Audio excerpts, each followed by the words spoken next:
Allahumma salli wa sallim wa ala ali. Bismillahirrahmanirrahim. Assalamualaikum warahmatullahi wabarakatuh. Waalaikumsalam warahmatullahi wabarakatuh. Alhamdulillah alladzi faddala bani Adam bil ilmi wal amali ala jami'il alam, wassalatu wassalam ala sayyidina Muhammad sayyidil arabi wal ajam wa ala alihi wa ashabihi ya nabi'al ulumi wal hikam. Allahumma ya muallima Adam wa Ibrahim, allimna ilma ma yanfa'una wanfa'na bima 'allamtana wa zidna faham. Amma ba'du. Naam. Melanjutkan kembali setelah libur panjang di bulan suci Ramadan, kita libur hingga kita lanjutkan kembali masih pada bab tahun kedua ya, masih pada tahun kedua. Bab lanjutannya yaitu al-masyru'at, yakni hal-hal yang disyariatkan, yang ditentukan hukumnya yang terjadi pada tahun kedua daripada tahun Hijriyah. Di situ kita lihat sebabnya: tahwilul qiblati, shaum Ramadan, zakatul fitri, zakatul mal, salatul aidain. Nah, ini adalah hal-hal yang ditentukan sebagai syariat daripada tahun kedua Hijriyah. Tahwilul qiblah, jadi kiblat itu berganti. Dahulu kiblat itu adanya menghadap kepada Masjidil Aqsa. Kita lihat nomor 1. Fi sanati saniyah minal hijrati tahawwalatil qiblah. Di tahun yang kedua daripada tahun Hijriyah ini ya, beralih kiblat atau berpindah kiblat. Min Baitul Maqdis ilal Ka'bah, yang sebelumnya dari Baitul Maqdis kepada Ka'bah Al-Mukarramah. Ba'da an zallal muslimuna yastaqbiluna Baitul Maqdis, setelah senantiasa kaum muslimin menghadap ke Baitul Maqdis sebelumnya sitata asyara syahran, selama 16 bulan lamanya. 16 bulan maksudnya di dalam Madinah. Dahulu sholat kan udah ada nih sebelum di Madinah. Di Makkah ya sholat sudah ada. Kebiasaan Rasulullah SAW, beliau kalau sholat, meskipun ini di Mekah ya, meskipun kiblatnya ngadap ke Baitul Maqdis, tapi beliau sholatnya tidak mau membelakangi Ka'bah. Jadi beliau kira-kira itu sholat di antara rukun Yaman dan rukun Syam.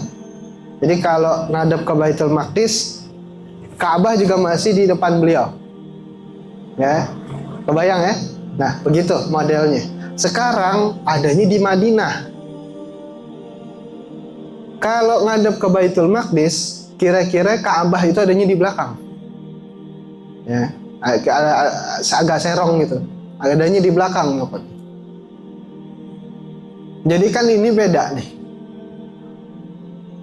Nabi SAW setelah pindah di Madinah, beliau rindu dengan Ka'bah. Kangen sholat ngadepnya ke Ka'bah. Nggak bisa lagi ngelihat ke Ka'bah. Dan karena sholat itu nggak bisa ngadep Ka'bah.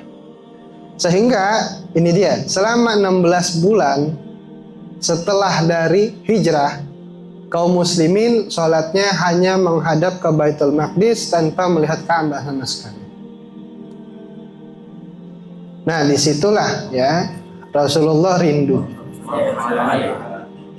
Selama 16 bulan, dalam riwayat lain 18 bulan, beliau SAW setiap habis salat jamaah itu ngadepin wajahnya atau menengadahkan wajah beliau ke langit.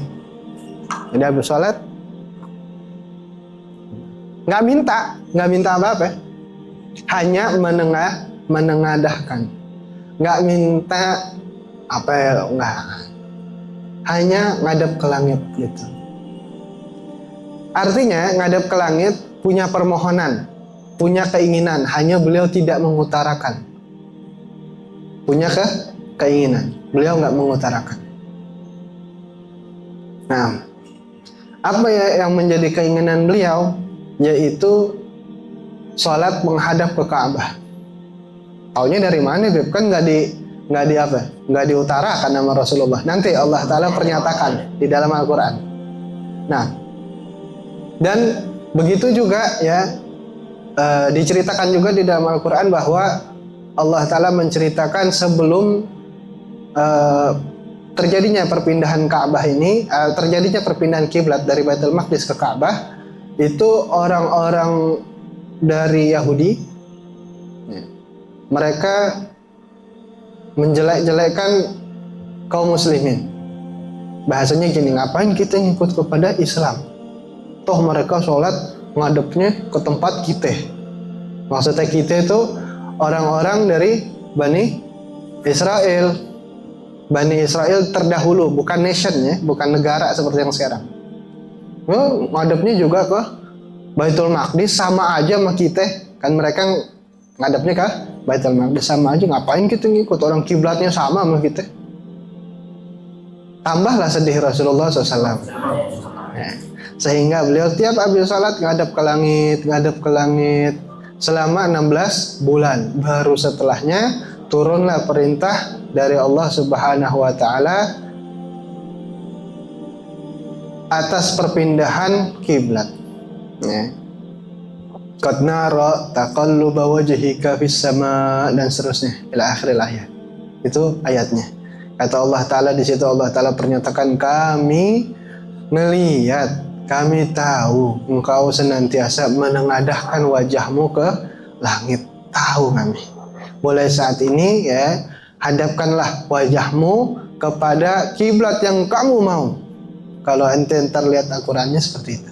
Jadi kata-katanya Allah Ta'ala, kiblat yang kamu mau. Seandainya Rasulullah mau kemana aja kiblatnya, maka saat itu terjadi. Dan itu ditentukan oleh siapa? Allah Ta'ala atas keridhaan Rasulullah SAW. Di situ tanda bukti cintanya Allah Ta'ala kepada Hadratul Rasul. Lihat, bukan Allah Ta'ala yang menentukan langsung, tapi Allah Ta'ala menentukan dengan mempernyatakan kemana kiblat yang kau ridhai. Terserah. Ajib. Dan di situ kita bisa lihat Rasulullah 16 bulan punya keinginan, tapi nggak diutarakan, ngadep wajah ke langit aja. Arti ngadep wajah ke langit bukan karena Allah Ta'ala di langit, bukan. Tapi kiblatnya doa itu di langit. Jadi kalau orang doa ngadep ke langit bukan karena Allah di langit, tapi karena kiblatnya doa itu ke langit. Kalau kiblatnya sholat ke Ka'bah, begitu. Nah, beliau SAW ngadep sampai 16 bulan baru Allah Ta'ala mengiyakan. Nah, kenapa nggak langsung? Ya, ada hikmahnya. Ada hikmahnya. Pertama buat kita biar sabar, yang mana kita punya hajat. Ya, Rasulullah nunggu 16 bulan. Di situ juga memperlihatkan bahwa Allah Ta'ala senang. Ya, Allah Ta'ala senang dengan Rasulullah yang selalu menengadahkan wajahnya ke langit. Makanya Allah Ta'ala pernyatakan, kami ngelihat kata Allah Ta'ala, bahwa engkau selalu ya, menengadahkan wajahmu ke langit. Nggak langsung dikasih. Ibarat begini, ini sih hikmah ya, ini hikmah buat kita. Ini kan buat kita. Kalau Rasulullah minta saat itu langsung terjadi bisa aja ya. Tapi kan Rasulullah tuh mencontoh suri tauladan yang paling baik. Beliau SAW mengikat batu pada perutnya. Karena apa ya? Karena sebagai contoh kepada umatnya agar sabar di masa sukar. Bukan karena nggak bisa, bukan karena nggak mau. Nah begitu, jadi masalahnya kepada contoh. Seperti kita misalnya. Ada orang misalnya kepada Hadi didatengin orang. Ini orang punya hajat sama Hadi, minta. Ya. Kalau Hadi nggak, ntar lo, besok kemari lagi. Nah kan enak, jadinya apa ya? Terjadi hubungan yang baik. Ya, datang lagi. Tapi kalau Pak RT aneh minta tanda tangan nih, udah selesai tanda tangan, nggak datang lagi kecuali nanti kalau ada hajat. Tahu nggak tuh kadang-kadang seperti itu. Kadang-kadang seperti itu. Jadi bukan nggak langsung Allah Ta'ala jawab doa itu karena Allah Ta'ala menanti-nantikan kekabulannya atau nggak kabul doanya. Bukan, kadang karena Allah Ta'ala itu seneng. Rasulullah tuh punya permohonan tapi nggak disebut, ngadepin wajah ke langit. Makanya tuh ayatnya seperti itu. Ya. Itu Al-Baqarah ayat 100 berapa? 44 kalau nggak salah ya. Nanti antum lihat aja sendiri ayatnya. Nah, yang kedua, wa fi syahri Sya'ban aujaballahu shauma Ramadan. Nah, itu terjadi tadi perpindahan kiblat di tahun yang kedua, dan di tahun kedua juga terjadi syariat yang lainnya, yaitu di bulan Sya'ban tepatnya, aujaballahu shauma Ramadan 'alal muslimin. Allah Subhanahu wa taala mewajibkan berpuasa di bulan suci Ramadan terhadap kaum muslimin. Nah, yang mana ayatnya kita sering dengar tuh. Ya ayyuhalladzina amanu kutiba alaikumus syiyam kama kutiba alal ladzina min qablikum la'allakum tattaqun. Wahai orang-orang yang beriman, ya. Kutiba alaikumus syiyam, diwajibkan atas kalian berpuasa, kama kutiba alal ladzina min qablikum, sebagaimana diwajibkan puasa atas umat sebelum kalian. Jadi yang puasa bukan kita doang, nggak usah ngerasa spesial kalau puasa, ya, bukan ente doang. Kita spesialnya karena sebagai umat Rasulullah SAW, bukan karena ibadah ente, ya. Kita spesial karena bawa nama Nabi Muhammad, bukan karena ibadah kita. Nah, ibadah kita. La'allakum tattaqun, supaya kalian bertakwa, bukan supaya kalian kurusin badan, ya. Puasa biar kurusin badan. Oh, itu bukan puasa ibadah. Kalau puasa ibadah sama diet bedanya apa? Kalau belajar Safinah kemarin, bedanya apa? Aniyah. Bedanya pertama di niat. Apa bedanya puasa dengan diet? Niat. Niatnya itu menjadi pembeda paling besar. Sehingga puasa itu la'allakum tattaqun, supaya kalian bertakwa, bukan supaya kalian menghilangkan lemak.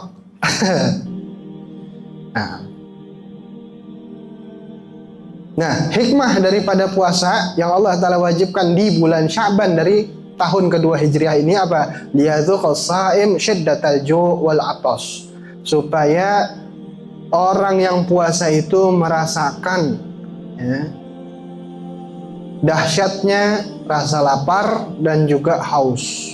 Ketika lapar nggak bisa ente langsung seperti di luar bulan Ramadan, lapar langsung makan, nggak bisa, nanti ada waktunya. Dan begitu pun minum. Jadi hikmahnya puasa adalah memang supaya orang puasa itu merasakan derita.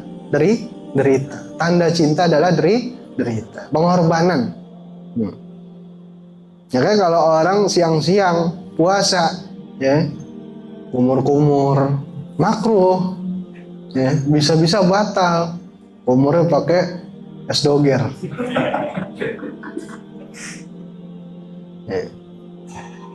Jadi memang sengaja, hikmahnya adalah supaya merasakan dahsyatnya lapar dan haus. Fatalina nafsuhu. Apa dampaknya dari merasakan dahsyatnya lapar dan haus dalam berpuasa ini atau dalam melaksanakan puasa? Efeknya apa? Fatalina nafsuhu, jadi lembut jiwanya, tinggi sifat sosialnya nantinya, wa tahadzab khuluquhu, dan juga terdidik akhlaknya. Enggak setiap lapar makan, tiap lapar makan, tiap lapar makan, enggak. Kita diceritain Sayyidil Walid Al-Habib Rahman bin Ahmad bin Abdul Qadir As-Segaf rahmatul abrar. Beliau enggak makan kecuali memang di waktunya makan. Dan kalau belum waktunya makan, enggak akan makan. Itu namanya apa? Di sini ya, wa tahadzab khuluquhu. Nah, terdidik akhlaknya. Terdidik akhlak perangainya, sehingga nggak langsung tiap ada makanan labek kayak nggak begitu. Fayasula alaihi badlus sadaqat, dan apa efeknya lagi, hikmah dari puasa, ringan untuk memberikan sedekah, karena tahu rasanya lapar, tahu rasanya haus, hingga ketika ngelihat orang dalam keadaan kasihan dia lapar tuh, karena kita pernah ngerasain. Kita timbul rasa iba yang tinggi karena kita ngerasa kita pernah susah. Oh, gak enak kayak gitu, kasihan. Allah Ta'ala ngasih aneh lebih dari dia, maka kita ngasih kelebihan kita. Ngerti ya?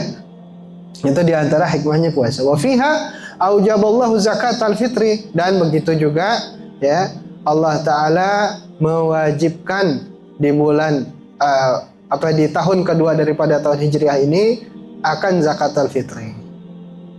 Rahmatan bil fuqara wal masakin wad du'afa, yang mana hikmahnya zakatul fitri adalah sebagai lambang kasih sayang kita kaum muslimin kepada orang-orang fakir, orang-orang masakin, dan orang-orang du'afa, ini orang lemah. Wasaddan lihajatihim, dan supaya memenuhi, membantu kita untuk memenuhi kebutuhan mereka, yaitu makan sehari-hari. Makanya zakatul fitri adalah makanan pokok, memenuhi kebutuhan mereka. Walidkhalis sururi alaihim, dan supaya memasukkan rasa kebahagiaan di hati-hati mereka. Wa fi mana tadi? Litadumal mahabbatu bainal aghniya wal fuqara. Bukan ya? Udah. Jadi supaya menggirangkan perasaan mereka. Makanya zakatul fitri itu nanti terjadi pada apa? Pada Idul Fitri, supaya menggirangkan. Jangan sampai di Idul Fitri itu hari raya ada yang kagak seneng gara-gara kelaparan. Jadi agama Islam itu agama sosial juga, ya, agama yang sosialnya tinggi. Disuruh kita selama sebulan penuh ngerasain derita, lapar, aus. Nanti di ujungnya kita sudah merasakan derita, kita nggak mau, kita ngelihat derita itu nggak enak, kita juga nggak mau orang lain menderita. Saudara kita sebagai kaum muslimin menderita, makanya kita bantu. Ya, kita diwajibkan sama Allah Ta'ala untuk kasih makanan. Nah, makanan pokok ya. Wa fiha aujaba zakatal amwal, dan di tahun kedua daripada tahun Hijriah ini juga diwajibkan zakatul amwal, yaitu zakat mal. Masya Allah. Penulisnya menurutkan dari zakatul fitri dengan zakatul mal, supaya menjadi pembeda bahwa zakat mal beda dengan zakat fitri. Ya, kalau zakat pakai duit, ini zakat fitrinya pakai duit, ente jatuhnya zakat mal. Ya, dan nanti secara aturan di fikih. Tapi di sini dibedakan ya antara zakatul fitri dengan zakatul mal. Mal punya kata jamak amwal. Mal jamaknya amwal. Di tahun kedua daripada tahun Hijriah diwajibkan zakatul amwal atau zakat mal, wa a'taha lil asnafis samaniyah, dan zakat mal itu diberikan kepada asnaf yang 8. Asnaf 8 ya. Litadumal mahabbata bainal aghniya'i wal fuqara wa yata'awanu wa yatanassaru wa yantazimal amnu. Hikmah daripada zakat mal ini supaya ya senantiasa rasa kepedulian, rasa kasih sayang, ya, rasa kecintaan sebagai saudara seagama, sebagai saudara sebangsa, selingkungan ya, antara yang kaya dengan yang fakir. Sehingga tercipta ya rasa saling bantu-membantu dan saling tolong-menolong. Tercipta gotong royong gara-gara saling peduli satu sama lain. Nah, orang yang fakir butuh juga kepada yang agnia, yang goni, yang kaya. Pun juga sebaliknya, yang goni juga butuh kepada yang fakir. Sehingga terciptalah ya saling gotong royong dengan ini. Itu diantara hikmahnya. Wa yantazimal amnu, dan tercipta juga rasa keamanan. Karena yang goni biasanya sibuk. Nah, yang fakir nanti karena yang goninya murah, baik, karim, akhirnya yang fakirnya jadi ngebantu. Kalau ada maling, ngapain orang mencurigakan? Nah, yang goninya sibuk, akhirnya yang fakirnya bantu. Begitu juga nanti sebaliknya. Terciptanya rasa aman. Makanya Anda pernah baca buku, Anda lupa bukunya ya kira-kira 5-6 tahun yang lalu. Jadi kuncinya nggak ada perampokan di satu negeri adalah dengan tidak adanya korupsi. Semakin tinggi korupsi di satu daerah, maka kejahatan seperti perampokan dan semacamnya itu akan sering terjadi, lazim terjadi. Karena kalau misalnya pemerintahnya udah benar ngelola pajak, arti benar tidak dikorup, ya, maka apa yang mau jadi keresahan bagi rakyat? Orang semuanya udah disampaikan, udah dialirin gitu. Nah, wa fiha sanna salatal aidain, dan di tahun kedua daripada tahun Hijriah ini juga disunnahkan salat Idul Fitri dan Idul Adha. Salat Aidain, 2 Id. Kalau sebelumnya aujaba, yang mana itu berarti Allah Ta'ala yang mewajibkan. Kalau di sini di nomor 5 adalah sanna. Nah, sanna disunahkan berarti oleh Rasulullah Sallallahu Alaihi Wasallam. Apa yang beliau sunahkan? Salat Id, 2 Id. Liyatamakkana abnaul balad al-wahid. Apa hikmah daripada salat Id nih? Supaya berkumpul anak-anak di satu negeri dalam satu kesatuan, minal ijtima, dalam satu kesatuan, ngumpul semua. Biasanya kalau orang udah mulai kerja, udah sibuk masing-masing, ya, yang dulunya nongkrong bareng di pertigaan UPP, Universitas apa itu UPP? Nah, itu Uja yang bikin ya. Siapa ya rektornya, siapa ya? Nah, itu dia. Ya, udah pada sibuk masing-masing. Lihat, agama Islam tuh sosialnya tinggi. Ada masanya dikumpulkan semua oleh Rasulullah Shallallahu Alaihi Wasallam. Dikumpulin, sholat di lapangan, Makanya emang begitu. Sholat Id nggak cukup di masjid, lapangan boleh nggak? Boleh. Karena dasarnya adalah supaya berkumpul satu kumpulan anak-anak di satu negeri, kumpul semua, saling ketemu. Yang tadinya sibuk, nggak pernah kelihatan, ngerantau, makanya orang ngerantau pulang. Iya, orang ngerantau tuh pulang kalau mendekati hari raya, ada mudik.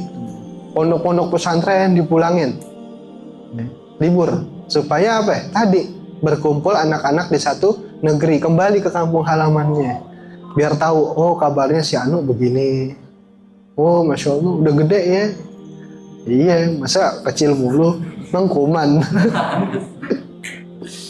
Nah, fi yaumai Idul Fitri wa Idul Adha, yaitu berkumpul anak-anak di satu negeri yang satu dalam satu kumpulan di hari Idul Fitri, hari raya Fitri, wa Idul Adha, dan hari raya potong kambing, hari raya kurban. Naam, yaitu hal-hal yang disyariatkan di tahun kedua daripada tahun Hijriah itu diantaranya. Insya Allah kita melanjutkan bab-bab selanjutnya di minggu depan. Wallahu a'lam bishawab. Mudah-mudahan sedikitnya bermanfaat. Wa bisirril Fatihah. A'udzubillahi minasyaitonir rajim. Bismillahirrahmanirrahim. Alhamdulillahirabbil alamin.